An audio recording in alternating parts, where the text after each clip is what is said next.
Everyone, and welcome to another tutorial where we're going to look at how to create an audio waveform like this one inside of After Effects and be able to link it to your own audio file. It's a super easy thing to accomplish, so let's jump into After Effects to find out how. So inside of After Effects, the first thing we want to do is create a new composition by hitting this little icon here, and it'll bring up this dialog box. I'm just going to leave it as 1920 by 1080, hit OK. And then we want to drag our audio file onto our compositions timeline. Then we can right mouse click and hit new solid and just create a new solid. Black is fine. And then we want to come over into our effects and presets. If you can't find that, you can come up into window, effects and presets, and that'll bring it up. But we want to come down to generate, or you can type it in and find audio spectrum and drag that onto our black solid layer. And you can see it creates a line with a whole bunch of dots. And if we scroll through, nothing happens. So we need to link our waveform to our audio file. And to do that, we can come up into audio layer and change that to audio file. And now we can play through, we can start seeing some movement in our waveform. So the next thing we want to look at is some of these settings just to make it look a bit nicer and a bit more interesting. So start and end points are basically what it seems, where it starts and ends. So start point is this dot on the left here, end point is the right. Next we have path. So if you want this, rather than just being a straight line, if you want it to follow some sort of path, we can create that by creating a mask. So we've got a few options. We can just hit the pen tool and sort of just draw a bunch of lines, and then under path, hit mask 1, and it'll follow that shape of the mask you just created. And we can do that for any mask shape. So if we want it to go around, follow a circle, hit the ellipse tool, hit shift in on our keyboard, and just create the perfect circle by hitting that shift key, change the path to mask 1 again, and it follows that circle. So the next thing we've got is start and end frequency. And depending on your audio file will depend on what you adjust these settings to. So if we play this through now, you can see not much is happening up in this higher range. So if we bring this down, you can see it just sort of adjusts it so it actually falls within our sound range.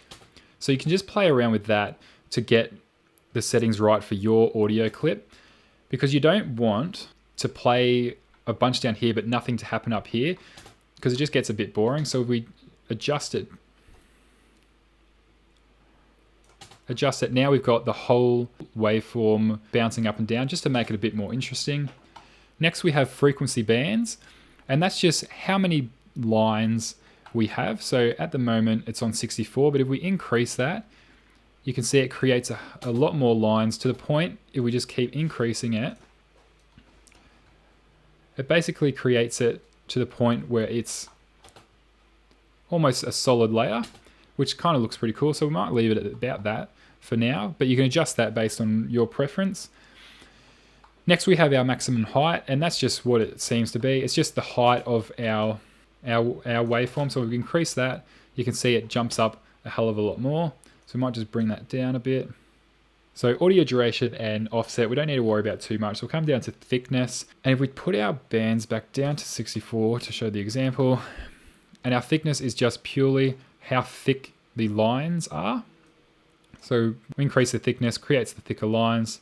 So we can bring that back down. So next one is softness, and you can see it seems to be slightly blurry on the outside. So we pull that right down, the lines become a lot sharper. Then we have our colors. So here are two colors. So we change this to blue. You can see the inside of the actual color changes. And then we've got our outside, which just changes the outside of each band. So we can also change the hue here. So if we increase this, you can see it adds a whole bunch of new colors into our waveform. And the higher you increase it, the more colors come into it. Then we come down to our display options. We can change the look of whether it's lines or analog lines. So it changes to something like this. And then we've got just pure dots. We'll go back to digital. Now we've got this side option. So at the moment we're on side A and B. So that just means imagine a straight line straight through the center. So side A and B, A is the top here, B is the bottom. So because we've got both selected, the lines are bouncing on top and bottom. But if we just change that to just A, you can see it cuts off all the bottom and just shows it on top. And if we do the same thing for B, it just basically inverts it. So we'll leave it on A and B at the moment. So now that we've learned what all these settings do, let's create something a little bit more interesting than this, because this is a little bit bland. So the first thing I want to do is come up into Audio Spectrum and click our ellipse tool and just create a circle by holding Shift and pulling down. Then we can come to Path and just make it on Path 1, and you can see here it cuts it off. So if we come down into Mask, we can just increase the mask expansion, just pump it up, and now it doesn't cut off the sections anymore. So next what we want to do is we can come down to our frequency bands and just increase that quite a bit. And we've got this white line on the outside, but if I want to get rid of that, I can just come down into our outside color, hit the little eyedropper, and now it's all the same color. So we'll play through. So it's kind of going absolutely crazy at the moment. So what we can start by doing is it would get rid of the inside by changing to side B. Now it only plays on the outside. So now we're starting to get somewhere. And we want to just maybe increase the frequency slightly, maybe a little bit lower. So that's looking pretty cool. And maybe if we just change this to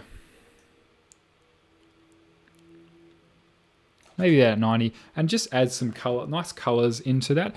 So already it's looking a hell of a lot better than what we had before. Now one thing here is we don't really want it to be getting cut off by the frame. So what we can come over and we can just bring down our height slightly just so it stays in our composition.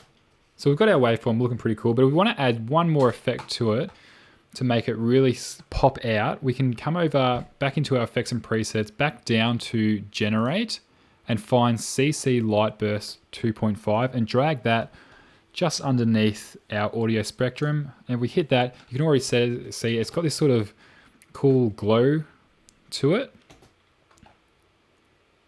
And we can change sort of our intensity, our ray length if we want, so we can come and make it really pop. We might just drag it back down a bit. Again, so just so we don't want it really going too much off our frame. So as you can see, how customizable the audio spectrum settings are to really be able to create something unique. And it's actually quite simple to pull off. All right, so that'll about do it for today's tutorial. If you did get something out of it, please hit that subscribe button, hit the like button, comment if you have any questions. There's plenty more tutorials coming, so I'll see you in the next one.